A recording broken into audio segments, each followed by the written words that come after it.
guys, what's going on? So, bit of a different video today. I'm doing more of not a Q&A, but more of an informational video with me and Aaron, talking about some of the things that we see in the fitness industry, particularly the bodybuilding industry. This is some information that may help some guys who aren't at the level they want to be at yet, who may be just starting out or are serious about getting into bodybuilding and pursuing that. You know, those are our clients that we mainly work with ourselves, as well as those types of people. So if you like this type of content and you want to see some more, drop a comment, subscribe, and I can do some more if you want to get some questions in and we can go over them from two different coaches' perspectives. But let's get on with the video. What's something that you're seeing at the moment, or something that's just been on your mind, maybe you're coming across on social media or something, of younger guys or beginners, people that want to take bodybuilding seriously? Maybe they're not heavily involved in the world yet, but they're wanting to get into it. They're wanting to make this part of their life, maybe have aspirations to be pro or something like that. Is there anything in any realm, diet, training, PEDs, that you're seeing people make mistakes on, or maybe not consider, that you'd like to give advice on or tell them to be better at? Yeah, so I think that the most important two things I tell people that I see the big two mistakes: one, Crocs; two, broccoli haircuts. So get rid of them straight away. They're the two most catabolic things in the world. So let's start with that. And then moving on from that, I would say training is your biggest lever. Training is the most effective weapon that you have in your arsenal to build a competitive level physique. You can take as much drugs as you want, eat as much food as you want. If your training sucks, you're not getting it. And I'm not talking about the nuances of training styles and all of that. Everything works if you do it well enough. I'm talking about how hard are you really training. And I saw a really interesting post the other day from Dante Trudell. Yeah. And he was like, "So you think you're training hard?" Typical Dante post. It's a good one. And I see it a lot in check-ins and videos. I see a lot of what I call fake failure. I see people making the faces, screaming the noises, doing all of this, but the velocity of their reps is the same. They're still moving, yeah. And I'm like, you ain't close. You're almost telling yourself that you're about to fail. You're subconsciously, your mind will say, stop, this is enough, it hurts, stop. That's your body's natural response, survival instinct, right? You have to get beyond that, and you have to just leave your emotions out of it. You have to break through those little pain thresholds, or just embrace the pain. Just embrace it, and just look at the joints that you're moving. Look at if you're doing leg extensions, just look at your legs and just keep going until mentally there's nothing that's going to slow you down. It's at that point, the only thing that should slow you down is an involuntary slowing of velocity. When you are putting every ounce of effort into moving that as fast as possible, but it's moving slow. At that point, you've maybe got 3 to 5 reps left. And that's when we dig. You dig those last few reps in to the point where you physically cannot fucking get any more. That's real failure. So I don't care what faces, how hard you're making it look in your face, and how loud you can scream. And some people are good actors. They're really good at making it look like they failed. Yep. You're only cheating yourself. And I'm not saying you have to train to absolute balls to walls failure all the time, but you have to know where that is. If you know where that is, you will always have that as a reference point. So when you are undershooting and you're cheating yourself, you know, oh shit, I know I've got 5 more there. And I quit too early. And then it's on you. We can't babysit you. We can't babysit everyone all the time saying, you've got more, you've got more, you've got more. At some point, you have to have a word with yourself. I think, have I got what it takes to really take myself to those limits, day in, day out, week in, week out? And once you get there and you embrace that, I think that's where I really genuinely see people's physiques level up. Is when they're consistently training at such a high level, execution-wise as well. That's when I see bodies change. And I think it needs practice. It's not something that you learn overnight. It takes time for sure. It's very hard. It does, yeah. But there's a good little tester you can do. One that Dante said. He said, look, choose a weight on a leg press that you think you can do for 12 good, full range of motion, ass to grass, deep, horrible, nasty reps. How many plates for 12 reps to failure. Be honest with yourself. Look at your logbook if you have to.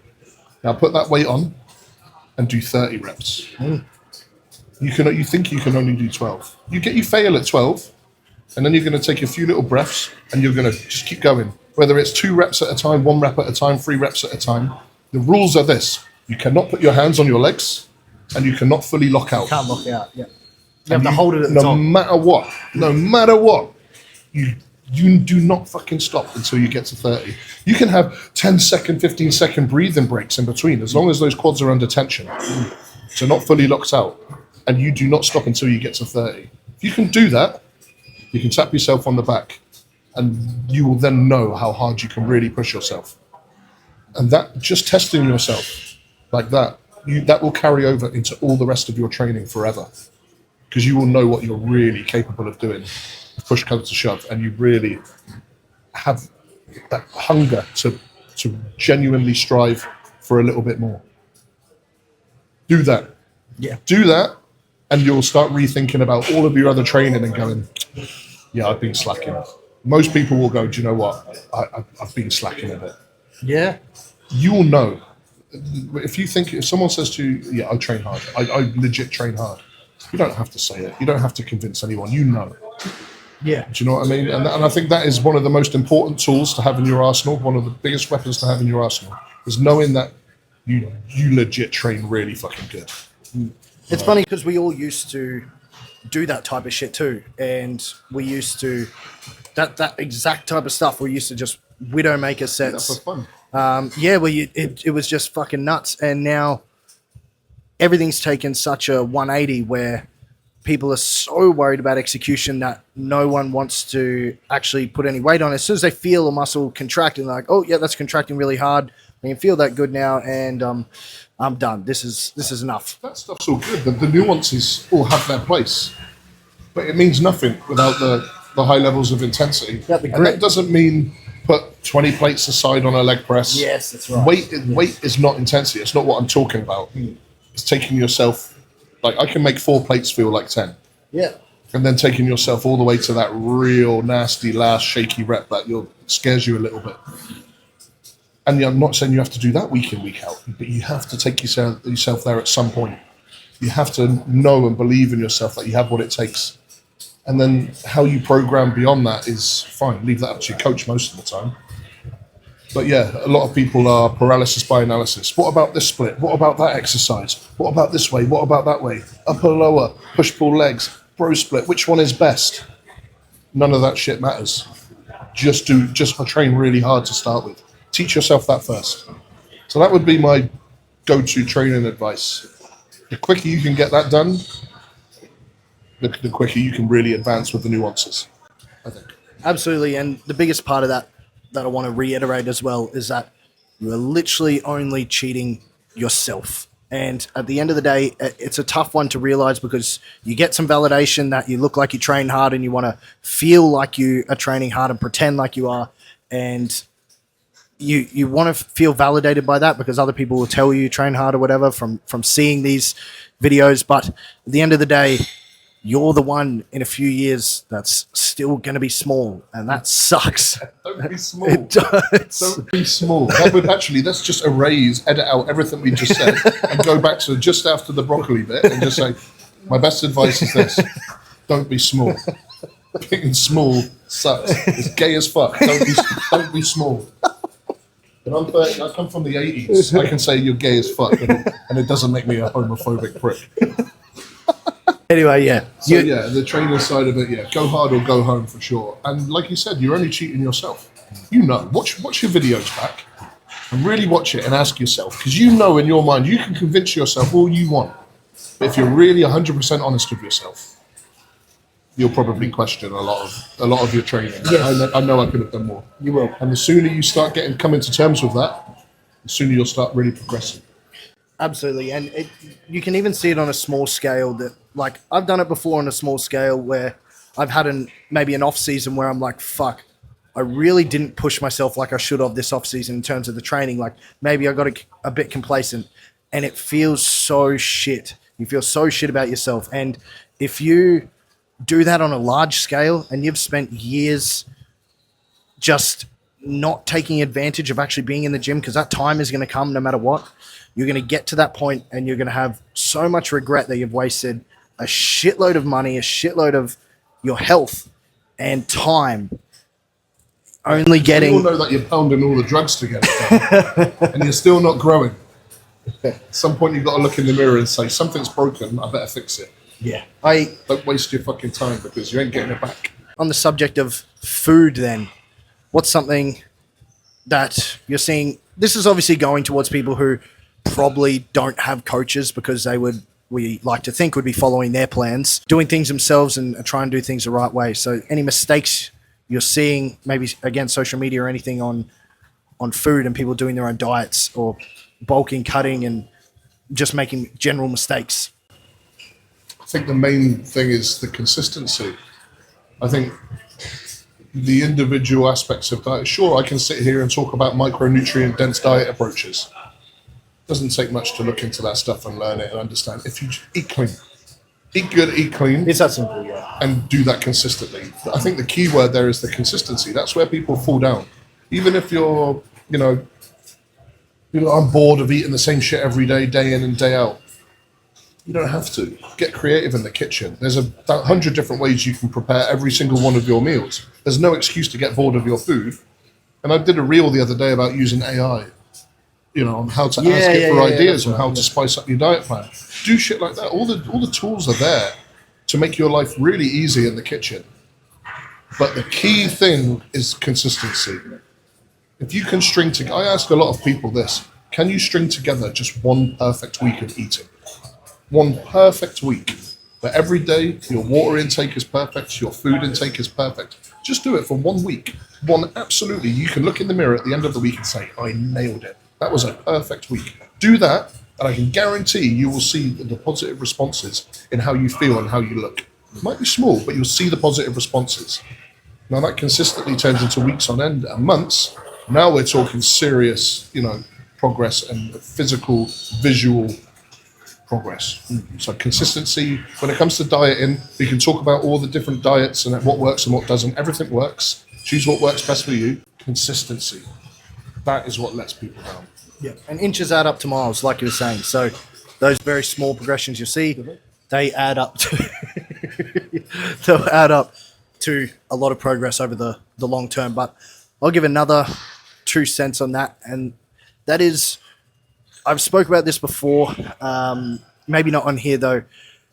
Numbers aren't as important as you think they are. In the grand scheme of things, sort your protein out. If you're doing the shit yourself, give a pretty sort of calculated but kind of estimated guess at what you should be eating calorie-wise based on your goal. Let's say you want to bulk and you go, okay, maybe I should have 3,500 calories. That's cool. Don't focus on the numbers too much. Just put the food in and then look at the visuals, look at the weight changes on the scale, pair them two together and make a choice if you need to eat more or less. Because at the end of the day, it doesn't matter what the fucking number is. You either need more or you need less to achieve your goal. Don't sit there and fixate on how many grams per kilo of this or that or whatever and what the number should be perfect or whatever. Protein, yeah, figure it out. Put a decent amount, 2 grams per kilogram if you want to do that, just to keep it easy.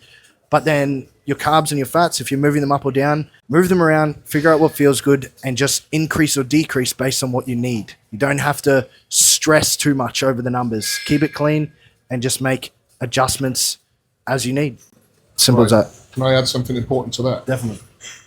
It's a lot for someone to think about. Sure. If you don't know about food and nutrition. Yeah. There's 5 or 6 questions there. If I was a newbie, I'd be like, I'm hearing what you're saying, but how do I do that? How do I do that myself? The answer is, don't do it yourself. You're going to waste so much time. If you were to add up how much your time is worth per hour, not what your boss says it's worth, what you think your time is worth, all the food that you're going to eat, all the food that you might most likely going to waste, just add it all up from a financial point of view. I can guarantee, and all of that money spent getting no results, or just ending up with the same questions at the end. Haven't figured this out. I don't know what works well for me. Just change this, just change that. But what do I change? When do I change it?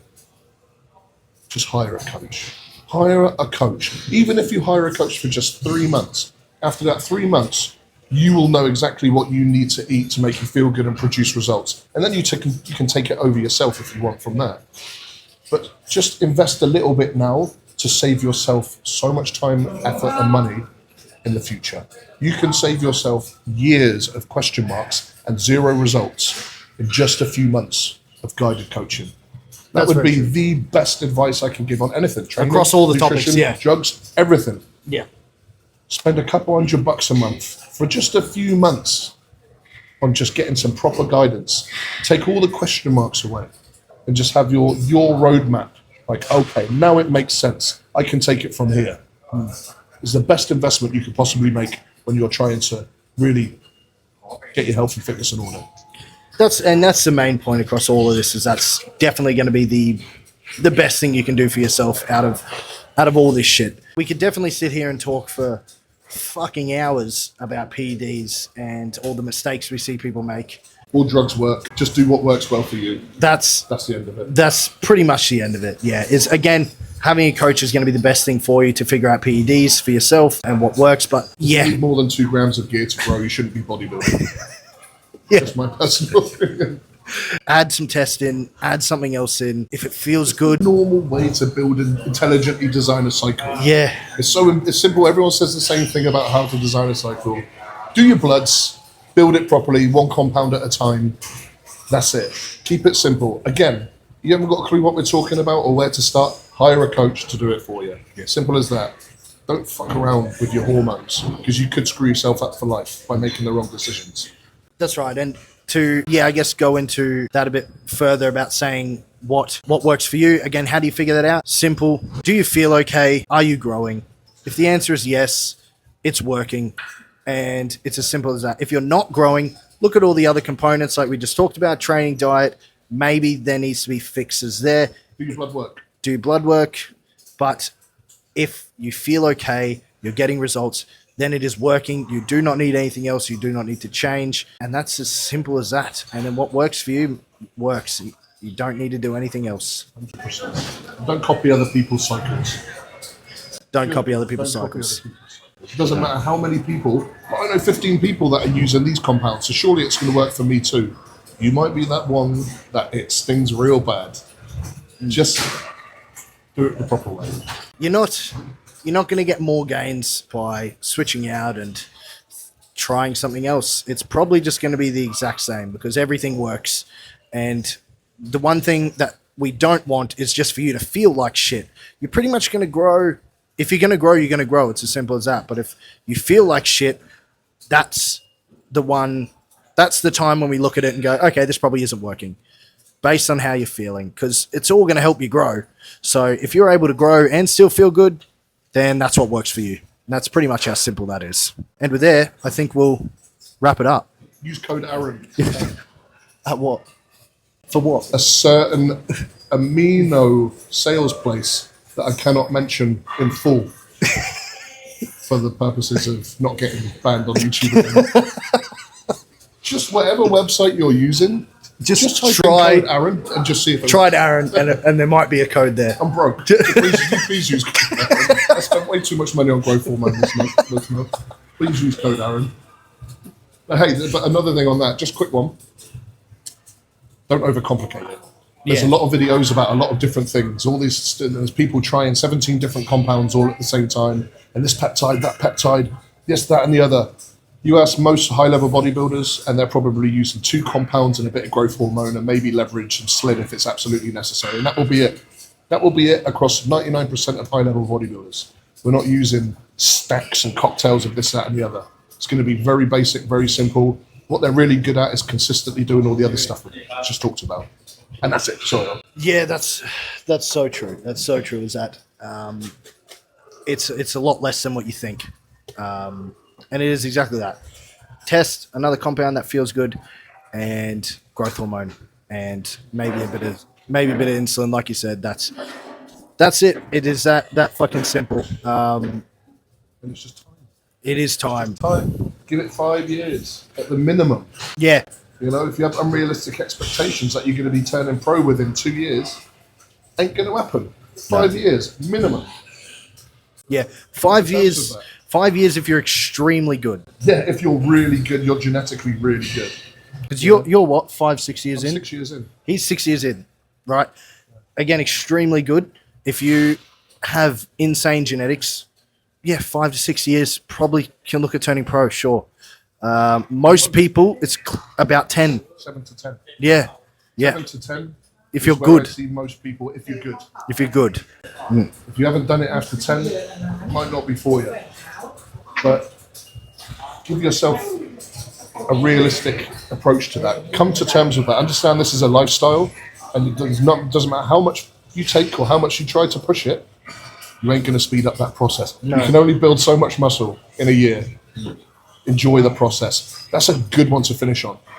Love the process. Don't just enjoy it, love it. If you really, really embrace and love the process, you love the training, you love the lifestyle, you'll be a great bodybuilder. Yeah. Chances are this is what will get you there. If you're really battling against all of these aspects all the time, if it feels like a chore, like it's something like, I really want to be a bodybuilder, but I hate this, and I hate that. Yeah.